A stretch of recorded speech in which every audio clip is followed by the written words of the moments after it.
नमस्कार। मैं डॉक्टर हेमंत शर्मा। आज आपको बताने जा रहा हूँ स्किज़ोफ्रेनिया के बारे में। ये आपने टर्म सुनी होगी, सिजोफ्रेनिया, स्किज़ोफ्रेनिया इसको कहा जाता है। ये क्या होता है, किनको होता है, क्या कारण है, कैसे इसको ट्रीट करें, क्या सिम्टम्स आएंगे और क्या इसका प्रोग्नोसिस होगा, मतलब आउटकम होगा। तो वीडियो के अंत तक बने रहें, उसमें हम समझेंगे इसके इलाज के बारे में पूर्ण रूप से। देखो, सीजोफ्रेनिया क्या है? एक साइकियाट्रिक इलनेस है, एक दिमागी परेशानी है। अगर दुनिया में 100 लोग हैं तो 100 में एक को स्किज़ोफ्रेनिया होता है। ये काफी कॉमन बीमारी है, पर लोगों को पता नहीं होता। अब आप हॉस्टल में रह रहे हैं, होटल में रह रहे हैं, कहीं पे भी, अगर वहां 500 लोग हैं तो 5 लोगों में सिजोफ्रेनिया होगा, स्किज़ोफ्रेनिया। ठीक है। अब ये क्या होता है? देखो, मेनली इसमें सिम्टम्स आते हैं, दो तरीके के सिम्टम देखे जाते हैं। एक होता है डिल्यूजन, एक होता है हैलुसिनेशन। दोनों को मैं अलग अलग समझाऊंगा। डिल्यूजन के भी कई तरीके प्रकार होते हैं, हैलुसिनेशन के भी कई होते हैं।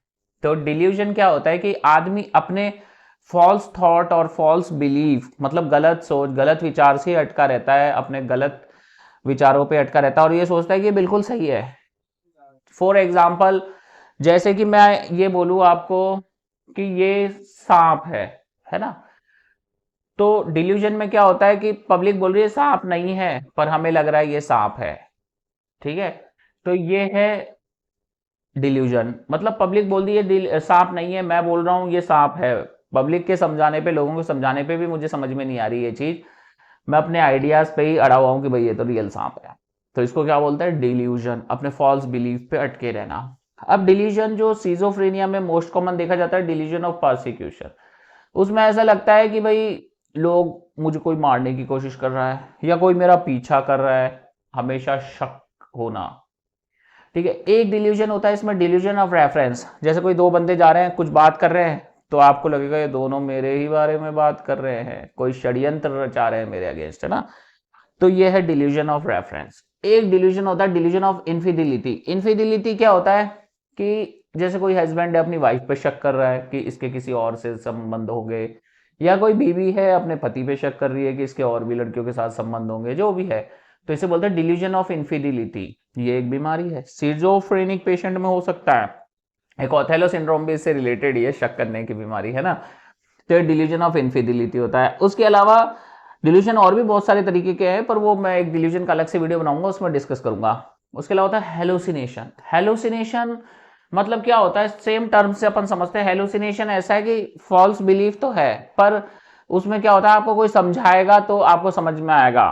देर is perception in absence of external stimulus, false perception in absence of external stimulus. मतलब हेलुसिनेशन क्या होता है कि यहाँ कुछ भी नहीं है। जैसे यहाँ कुछ भी नहीं, मैं बोलूँ यहाँ सांप है, किसी ने मुझे समझाया यहाँ सांप नहीं है, तो मैं देखूंगा, हाँ, मैं उसकी बात मान जाऊंगा। तो ये हेलुसिनेशन है कि आपको समझ में आ गई ये कोई नहीं था। जैसे हम रूम में घुसे, में लगा शेर बैठा है, पर हकीकत में वहां कुछ नहीं है। That is hallucination. तो हेलुसिनेशन इसमें क्या होगा कि जो मेनली ऑडिटरी हेलुसिनेशन होता है, थर्ड पर्सन ऑडिटरी हेलुसिनेशन। कुछ लोगों को हम देखते हैं कि वो आपस में बैठे बैठे अकेले ही बात कर रहे हैं, गुनगुना रहे हैं, तो हमें लग रहा है कि वो अकेले बात कर रहे हैं, खुद से बात कर रहे हैं। खुद से नहीं, उनको कोई आवाजें सुनाई दे रही है, उससे वो बात कर रहे हैं। अब थर्ड पर्सन ऑडिटरी हेलुसिनेशन क्या होता है? जैसे कोई, मैं कुछ करने जा रहा हूं, जैसे मैं काम करने जा रहा हूं, तो मेरे कान में एक आवाज आएगी, अरे ये काम क्यों करने जा रहे हो। ठीक है। फिर दूसरी आवाज सुनाई देगी, वो बोलेगा ये काम करना तो जरूरी है ना। तो ऐसे अपने दो आवाजों का कॉम्बिनेशन सुनाई देना, अलग अलग लोगों की कमेंट्री होना, लाइव कमेंट्री, जो होती है थर्ड पर्सन हेलुसिनेशन। हेलुसिनेशन इसमें विजुअल हेलुसिनेशन भी हो सकती है। जैसे मैंने एग्जांपल दिया था कि कुछ है नहीं पर हमें कुछ दिख रहा है, दैट इज विजुअल हेलुसिनेशन। एक तो ये हो गया। अब इसमें नेगेटिव सिम्टम्स भी आ सकते हैं सिजोफ्रेनिया में। इसमें नेगेटिव सिम्टम्स में क्या होता है कि जैसे पहले पेशेंट बहुत अच्छे से वेल मेंटेन ड्रेस व्रेस पहनता था, बॉडी वॉडी बनाता था, एक्सरसाइज करता था, बाल वाल मेंटेन रखता था। अब क्या है? गंदे कपड़े पहनता है या पहनता ही नहीं है। ठीक है। उसके अलावा बाल नहाया ही नहीं है, कई दिनों से शेव ही नहीं बनाई है, बदबू आ रही है उसमें से। ठीक है। ये होता है नेगेटिव सिम्टम्स। पहले वो बहुत कमाता था, जॉब करता था, अब उसने जॉब भी छोड़ दी है। Negative symptom. पहले वो मूवी देखता था, हंसता था, खेलता था, कूदता था, अब वो सब बंद कर दिया। तो ये है नेगेटिव सिम्टम्स। ठीक है। तो ये नेगेटिव सिम्टम्स। एनहीडोनिया, पहले वो खुश रहता था, अब उसको कोई प्लेजर नहीं होता। कोई खुशी की बात भी बताओगे उसको कोई फर्क नहीं पड़ा। उसको बोले भाई साहब आपको 100 करोड़ रुपए मिल गए हैं, उसको कोई फर्क नहीं पड़ेगा। भाई साहब आपने टॉप कर दिया है पूरी दुनिया में, आप टॉपर हैं, उसको कोई फर्क नहीं पड़ेगा। दैट इज एनहिडोनिया, मतलब प्लेजरेबल थिंग्स को प्लेजर नहीं कर पाना। तो ये स्किज़ोफ्रेनिया में होता है।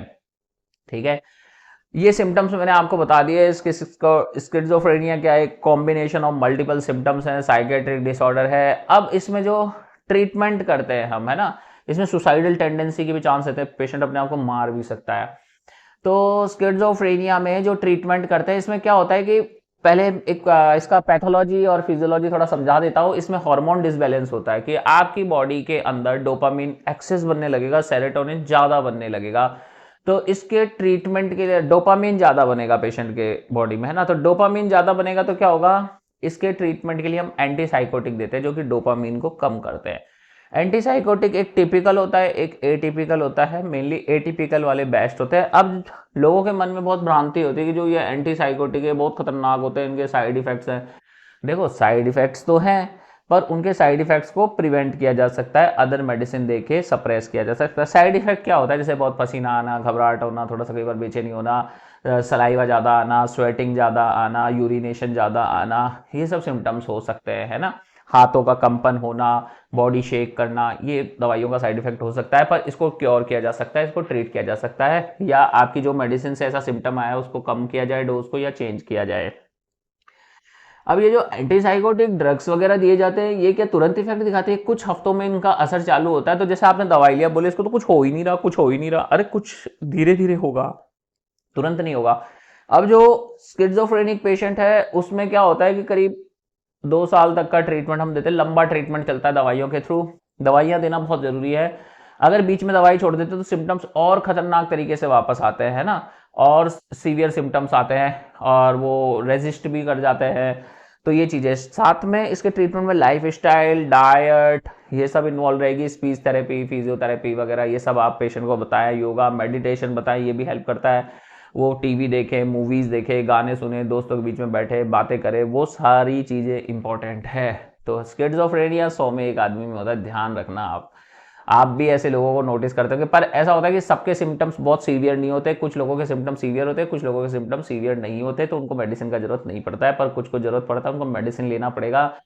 अगर आपको भी स्किज़ोफ्रेनिया है तो आप अपने आसपास किसी भी अच्छे साइकेट्रिस्ट को दिखा सकते हैं। और उसके बाद भी जैसे अगर आपको रिलीफ नहीं है, कोई क्वेरीज है, सिम्टम्स हैं, तो व्हाट्सअप नंबर मेरा इस वीडियो के डिस्क्रिप्शन में, कृपया डायरेक्ट कॉल ना करें, व्हाट्सअप पे जाएं, मैसेज करें, अपना अपना अपॉइंटमेंट बुक करें।